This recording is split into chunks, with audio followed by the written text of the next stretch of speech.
আসসালামু আলাইকুম। সংবাদে আপনাদের সবাইকে স্বাগত জানাচ্ছি। আমি ফিরোজ তোহা। শুরুতেই আরবে কেবলস সংবাদ শিরোনাম। বাংলাদেশের সর্বশেষ গুরুত্বপূর্ণ আপডেট সংবাদে আপনাকে স্বাগত। শুরুতেই সংবাদ শিরোনাম, পরে বিস্তারিত। প্রথমেই জানাবো ১৯২ কোটি টাকায় হবে এআই হাব, পরামর্শক ব্যয় ৬২ কোটি টাকা। রাজধানী ঢাকার কারণ বাজারে ১৯২ কোটি টাকায় স্থাপিত হতে যাচ্ছে কৃত্রিম বুদ্ধিমত্তা বা এআই হাব। এই প্রকল্পে পরামর্শক ব্যয় ধরা হয়েছে ৬২ কোটি টাকা। এমন অত্যাধিক ব্যয় নিয়ে প্রশ্ন তুলেছে পরিকল্পনা কমিশন। সেই সঙ্গে তা কমিয়ে যৌক্তিক পর্যায়ে নামিয়ে আনার সুপারিশ করা হচ্ছে। সংশ্লিষ্ট সূত্র থেকে জানা গেছে, বাংলাদেশে কৃত্রিম বুদ্ধিমত্তাকে কেন্দ্র করে উদ্ভাবনী প্রযুক্তি বিশেষজ্ঞ তৈরির প্রকল্প নিতে যাচ্ছে তথ্য ও যোগাযোগ প্রযুক্তি বিভাগ। এতে গুরুত্ব দেওয়া হবে দেশের আর্থসামাজিক উন্নয়ন, নতুন কর্মসংস্থান তৈরি এবং তথ্য প্রযুক্তি বা আইসিটি খাতে নতুন সম্ভাবনা উন্মোচন। প্রকল্পটি বাস্তবায়নকারী সংস্থা বাংলাদেশ হাইটেক পার্ক কর্তৃপক্ষ। অতীতেও তারা এত বিপুল পরিমাণ টাকা নষ্ট করে বিভিন্ন প্রতিষ্ঠান করেছিল, ফলাফল শূন্য। আমরা প্রকৃতপক্ষে সেখান থেকে একজন মানুষও বলতে পারবে না যে আমরা ফ্রিল্যান্সিং শিখে এই 2টি পয়সা উপার্জন করছি। এরপর জানাবো, সরকার ভুল করলে চোখে আঙুল দিকে দেখিয়ে দিন, বললেন আইনমন্ত্রী। বিএনপি নেতৃত্বাধীন সরকার কোনো ভুল করলে তা ধরিয়ে দেওয়ার আহ্বান জানিয়েছেন আইনমন্ত্রী মোহাম্মদ আসাদুজ্জামান। আজ পবিত্র ঈদে মিলাদুন্নবী সাল্লাল্লাহু আলাইহি ওয়াসাল্লাম উপলক্ষে রাজধানীর বনানী হোটেল শেরাটনে ইনস্টিটিউট অব হযরত মুহাম্মদ সাল্লাল্লাহু আলাইহি ওয়াসাল্লাম আয়োজিত দৃষ্টি প্রতিবন্ধী ও তৃতীয় লিঙ্গের ব্যক্তিদের প্রতিভা অন্বেষণে প্রতিযোগিতার পুরস্কার বিতরণী অনুষ্ঠানে প্রধান অতিথির বক্তৃতায় তিনি এমন কথা বলেছেন। এদিকে রংপুরে 4 খুনে অল্প সময়ে অপরাধী গ্রেপ্তার না হলে সুনাম ক্ষুণ্ণ হবে, বললেন রুহুল কবির রিজভী। রংপুরের সাবেক শিক্ষক ও তার পরিবারের 3 সদস্যকে হত্যার ঘটনায় দ্রুত অপরাধীদের গ্রেপ্তার করা না হলে জাতীয় এবং আন্তর্জাতিক দেশের সুনাম ক্ষুণ্ণ হতো বলে মন্তব্য করেছেন বিএনপির ভারপ্রাপ্ত মহাসচিব রুহুল কবির রিজভী। আজ পবিত্র ঈদে মিলাদুন্নবী উপলক্ষে নয়াপল্টনে বিএনপির কেন্দ্রীয় কার্যালয়ে তিনি এমন কথা বলেন। এবারে জানাবো, ঠাকুরগাঁয়ে ত্রিমুখী সংঘর্ষে প্রাণ গেল 2 জনের। ঠাকুরগাঁয়ে ভুল্লি উপজেলায় পিকআপ ও অটোরিকশা মোটরসাইকেলের ত্রিমুখী সংঘর্ষে 2 জন নিহত হয়েছে। এই ঘটনায় আরও 5 জন গুরুতরভাবে আহত হয়েছে বলে জানা গেছে। এবং সর্বশেষ জানাবো, চাকরি প্রার্থীদের বিক্ষোভ ঘিরে উত্তাল, কঠোর অ্যাকশনে পুলিশ। চাকরি প্রার্থীদের বিক্ষোভকে ঘিরে উত্তেজনা, কঠোর অ্যাকশনে বিহারের পুলিশ।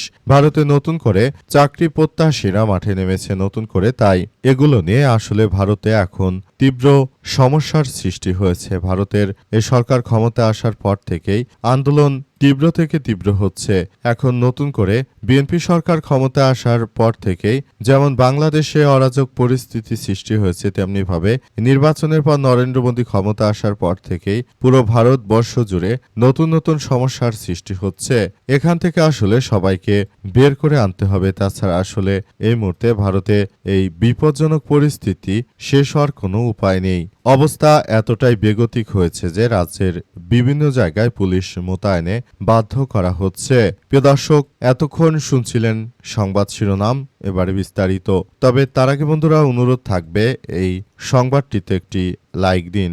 এই চ্যানেলে আপনি নতুন হয়ে থাকলে আমাদের সংবাদটি দেখতে দেখতে চ্যানেলটি সাবস্ক্রাইব করে রাখুন। কমেন্ট করে বন্ধুরা আপনার মূল্যবান মতামত জানিয়ে দিন আপনি বিশ্বের কোন দেশ থেকে বা বাংলাদেশের কোন স্থান থেকে আমাদের সংবাদটি দেখছেন এবং শুনছেন। আর বন্ধুরা, সংবাদটি আপনার সোশ্যাল মিডিয়া ফেসবুকে শেয়ার করে বন্ধুদেরও দেখার সুযোগ করে দিন। আর বন্ধুরা, গাজা যুদ্ধে আপনি যদি নিরীহ ফিলিস্তিনিদের ভালোবেসে থাকেন, কমেন্ট বক্সে কমেন্ট করে পুরো বিশ্ববাসীকে আমাদের এই আপডেট সংবাদটি দেখার সুযোগ করে দিন। আর বন্ধুরা, দেখতেই থাকুন আমাদের এই লেটেস্ট আপডেট সংবাদ। ১৯২ কোটি টাকায় তৈরি হবে এআই হাব, পরামর্শক ফি ৬২ কোটি টাকা। নতুন বিতর্কের জন্ম দিচ্ছে বিএনপি। আবারও দেশ জুড়ে বিএনপি নতুন করে বিতর্কের জন্ম দিতে শুরু করেছে। তারা মূলত এমন কিছু সৃষ্টি করতে চায় সেটি সবার জন্য খুবই দুঃখজনক। সফটওয়্যার টেকনোলজি পার্ক সড়কের প্রকল্প বাস্তবায়ন করতে চায় সরকার। অত্যাধিক ব্যয় নিয়ে প্রশ্ন তুলেছে পরিকল্পনা কমিশন। 1075 জনের বিভিন্ন বিষয়ে সক্ষমতা তৈরি করা হবে।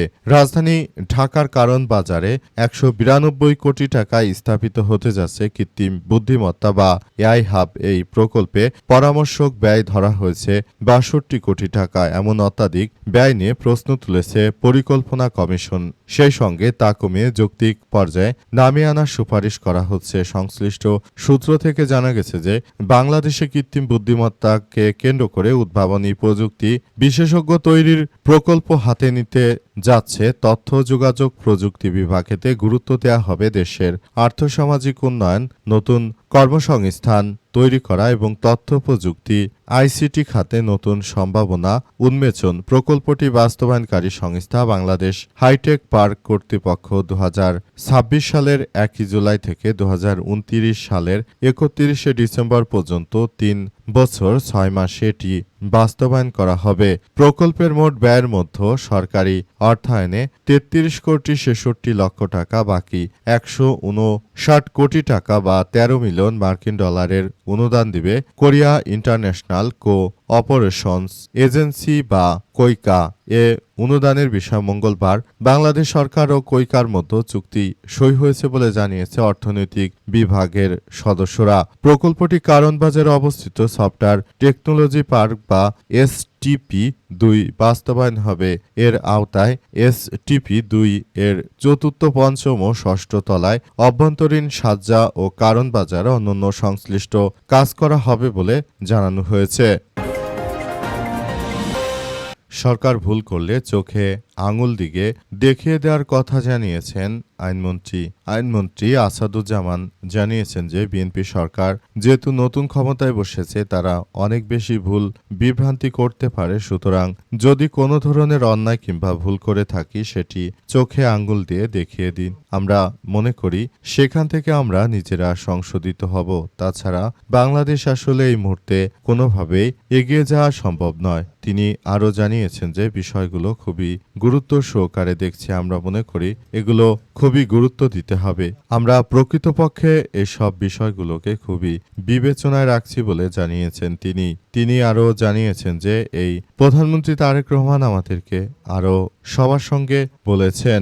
তিনি আরও জানিয়েছেন যে আমরা বিষয়গুলো নিয়ে খুবই সন্তোষজনকভাবে কার্যক্রম চালাতে চাই বলে জানিয়েছেন তিনি।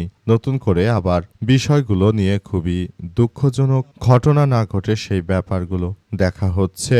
তিনি আরও জানান সরকার ভুল করবে আবার সঠিক কাজও করবে। সরকারের ভালো কাজের প্রশংসা করবেন এবং সরকার যেটা ভুল করবে সেটি আপনারা চোখে আঙুল দিয়ে দেখিয়ে দিবেন, সেই কথাই তিনি জানিয়েছেন। এছাড়াও তিনি জানিয়েছেন যে আমরা বিষয়গুলো নিয়ে খুবই গুরুত্ব সহকারে দেখছি, সবকিছু আমরা করতে চাই। এমন বিষয়গুলো খুবই গুরুত্ব সহকারে দেখভাল করার কথা বলা হচ্ছে। পুরো বাংলাদেশটাকে একটি সুন্দর ও সমৃদ্ধির পথে এগিয়ে নিয়ে যাওয়া এই মুহূর্তে আমাদের জন্য অত্যন্ত গুরুত্বপূর্ণ একটি বিষয় হিসেবে দাঁড়িয়েছে বলে উল্লেখ করা হয়েছে। রংপুরে 4 খুনে অল্প সময়ে অপরাধীদের গ্রেপ্তার না হলে সুনাম ক্ষুণ্ণ হতো বললেন রুহুল কবির রিজভী। রংপুরের সাবেক শিক্ষক এবং তার পরিবারের 3 সদস্যকে যে নৃশংসভাবে হত্যা করা হয়েছে, এই ঘটনায় যদি দ্রুততম সময়ের মধ্যে আমরা তাদেরকে গ্রেপ্তার করতে না পারতাম তাহলে এত কিছু আমরা আসলে করতে পারতাম না। আসলে বিষয়গুলো অত্যন্ত দুঃখজনক হলেও শেষ পর্যন্ত বিষয়টি কোন দিকে যাবে সেটি বোঝা যাচ্ছে না। দেশে এই মুহূর্তে যে ধরনের কার্যক্রম শুরু হয়েছে আসলে এর থেকে আমাদের সবাইকে রক্ষা পেতে হবে। বর্তমান সময়ে যত বড় অপরাধী হোক না কেন তাদের সবাইকে আমরা আইনের আওতায় নিয়ে এসেছি বলে জানান অ্যাডভোকেট রুহুল কবির রিজভী। এবং নতুন করে বিষয়গুলো নিয়ে সবার মধ্যে এক ধরনের চাঞ্চল্যকর পরিস্থিতির সৃষ্টি হয়েছে। ঠাকুরগাঁয়ে ত্রিমুখী সংঘর্ষে প্রাণ গেল 2 জনের। ঠাকুরগাঁওয়ের ভুল্লি উপজেলায় পিকআপ, অটোরিকশা এবং মোটরসাইকেলের ত্রিমুখী সংঘর্ষে 2 জন নিহত হয়েছে। এই ঘটনায় আরও 5 জন গুরুতর আহত হয়েছে। আজ সকালে উপজেলার পোস্ট অফিস এলাকায় দুর্ঘটনা ঘটে। ভুক্তভোগী থানার ভারপ্রাপ্ত কর্মকর্তা ওসি নূরে আলম সিদ্দিকী বিষয়টি নিশ্চিত করেছেন। নিহতদের মধ্যে একজন হলেন বড় বালিয়া এলাকার শাহজাহান আলীর স্ত্রী আনোয়ারা ষাট। নিহত অপর ব্যক্তি পরিচয় তাৎক্ষণিকভাবে জানা যায়নি। আহতরা হলেন বড় বালিয়া এলাকার জরিনা 40, লক্ষ্মীরহাট এলাকার আজিজুলের ছেলে শাহিরুল ইদ্রিস আলীর ছেলে হারুন এবং আফিজুল। পুলিশ জানায় যে সকালে অটো রিকশাটি যাত্রী নিয়ে ঠাকুরগাঁওয়ের দিকে যাচ্ছিল।